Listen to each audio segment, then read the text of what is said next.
যেন একটি যৌক্তিক সময় নিয়ে সংস্কারগুলো করে তারপরে যেন অযথা কাল বিলম্ব না করে নির্বাচনের ব্যবস্থা যেন নির্বাচনের আয়োজন করেন, সেই বিষয়টি আমরা বলেছি এবং মাননীয় প্রধান উপদেষ্টাও এই কথার সঙ্গে একমত পোষণ করেছেন যে প্রয়োজনীয় সংস্কারের পর কাল বিলম্ব না করে তারাও নির্বাচনের দিকে চলে যেতেই আগ্রহী এবং সেই ধরনের তারা প্রস্তুতি এবং তারা আয়োজন করছেন। যৌক্তিক সময়টা কতদিনের? যৌক্তিক সময়টা কতদিনের এই বিষয়ে সুনির্দিষ্ট আমাদের পক্ষ থেকে কোনো বক্তব্য দেওয়া হয়নি এবং সুনির্দিষ্ট কোনো মেয়াদ নিয়ে আমরা আলোচনা করিনি। আবার নতুন করে যেন একটি নিরপেক্ষ অন্তর্ভুক্তিমূলক নির্বাচনের ব্যবস্থা করা যায় তার জন্য আমরা আমূল পরিবর্তনের কিছু সংস্কার প্রস্তাবনা এনেছি এবং সারা দেশব্যাপী সকল ভোটাধিকার প্রয়োগকারীদের যেন প্রতিনিধিত্ব জাতীয় সংসদে নিশ্চিত করা যায় সেই ধরনের একটি মৌলিক পরিবর্তনের সংস্কারের প্রস্তাবনা আমরা দিয়েছি। বর্তমান যেই বিদ্যমান যে নির্বাচনী ব্যবস্থা রয়েছে তাতে দেখা যায় যে সর্বোচ্চ 30 থেকে 35% মানুষের প্রতিনিধিত্ব ভোটারদের প্রতিনিধিত্ব জাতীয় সংসদে থাকে। যারা বিভিন্ন আসনে পাশ করতেছে তারাও দেখা যায় যে তাদের বিপক্ষে ভোটদানকারী ভোটারের সংখ্যাই বেশি তার পক্ষে ভোটদানকারীর চেয়ে। কাজে এই ব্যবস্থাটির আমূল সংস্কার এনে যেন এমন একটি ব্যবস্থা হয় যাতে ম্যাক্সিমাম এবং সকল ভোটাধিকার প্রয়োগকারীদেরই প্রতিনিধিত্ব কোনো না কোনোভাবে যেন জাতীয় সংসদে নিশ্চিত করা যায়। এছাড়াও বিচার বিভাগ, শিক্ষা বিভাগ এবং প্রশাসনে আমূল পরিবর্তনের প্রশাসনের মধ্যে দেশের মধ্যে যে বিশেষ করে যে এককেন্দ্রিক যে প্রধানমন্ত্রী কেন্দ্রিক যে ক্ষমতা কুক্ষিগত করে রাখার যে একটি আয়োজন যেখান থেকেই মূলত স্বৈরতন্ত্রের উদ্ভব, সেই জায়গাটায় যেন ভারসাম্য তৈরি করা হয় সাংবিধানিক প্রস্তাবনা আনার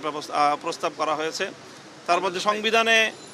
যে আল্লাহর উপর অবিচল আস্থা এবং বিশ্বাসের যে ধারাটি ছিল সেটি বাতিল করা হয়েছে, সেটিকে যেন আবার পুনর্বহাল করা হয়, আবার যেন সাংবিধানিক সেই কিছুটা সংশোধনী এনে পুনর্বহাল করার আমরা দাবি জানিয়েছি। সেই ক্ষেত্রে দুইবারের বেশি কোনো প্রধানমন্ত্রী যেন একসাথে পরবর্তীতে যেন তিনি দায়িত্ব পালন করতে না পারেন সেই প্রস্তাবনা আমাদের পক্ষ থেকে ছিল। আর একটু বড় প্রস্তাবনা ছিল যে আমরা জানি হেফাজতে ইসলামের বিভিন্ন আন্দোলনে 2013 সাল, 16 সাল এবং 2021 সালে বহু মামলা আমাদের অনেক হতাহত রয়েছে, শত শত মানুষ আমাদের হতাহত হয়েছে, তাদের অনেকের সন্ধানও এখন আমাদের কাছে নেই। আমরা সেই ব্যাপারে সহযোগিতা চেয়েছি যেন আমাদের সকল শহীদদের এবং নিখোঁজ মানুষদের কোনো একটি নিরপেক্ষ সুন্দর একটি প্রতিবেদন যেন আমাদের সামনে আসতে পারে এবং সকল হত্যাকাণ্ডের যেন বিচারের ব্যবস্থা বিশেষ করে ট্রাইব্যুনাল গঠন করে হলেও দ্রুত বিচারের ব্যবস্থার যেন লেন্দি কোনো প্রক্রিয়া যেন না যায়, অতি দ্রুত সেই বিচারের ব্যবস্থায় বিচারের আওতায় যারা মূলত দায়ী এবং তাদেরকে যারা নির্দেশদাতা যারা সংশ্লিষ্ট ছিল তাদের সকলের জন্য বিচারের একটা আয়োজন করা যায় সে ব্যাপারেও আমরা দাবি জানিয়েছি। এছাড়া দেশের কোনো নীতিমালা আইন প্রণয়নের ক্ষেত্রে ইসলাম বিরোধী কোনো নীতি আইন যেন প্রণয়ন না হয় সেই বিষয়ে আমরা প্রস্তাবনা এবং দাবি জানিয়েছি। এবং হেফাজতে ইসলামের সকল মামলাগুলো প্রায় 3 শতাধিক মামলা দেশব্যাপী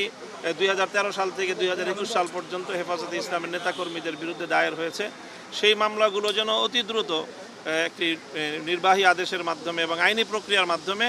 এটি যেন দ্রুত প্রত্যাহারের ব্যবস্থা হয় এবং সেটির জন্য আমরা 1 মাসের একটি সময় সীমা আমরা ওনার কাছ থেকে চেয়েছি যে এই 1 মাসের মধ্যেই যেন এই সকল মামলাগুলো যেন প্রত্যাহার করা হয়। তো মাননীয় প্রধান উপদেষ্টা আমাদের সকল দলের বক্তব্যগুলো খুব ধৈর্য সহকারে শুনেছেন এবং অত্যন্ত সৌহার্দ্যপূর্ণ আন্তরিক পরিবেশে আমাদের এই বৈঠক সম্পন্ন হয়েছে। তিনি আমাদের সকলকে ধন্যবাদ জানিয়েছেন এবং আগামী দিনে অন্তর্বর্তীকালীন সরকারকে রাষ্ট্র পরিচালনায় সহযোগিতা করার জন্য তিনি আহ্বান জানিয়েছেন এবং আমরা তার সেই আহ্বানে সাড়া দেওয়ার প্রত্যয় ব্যক্ত করেছি। সেই সাথে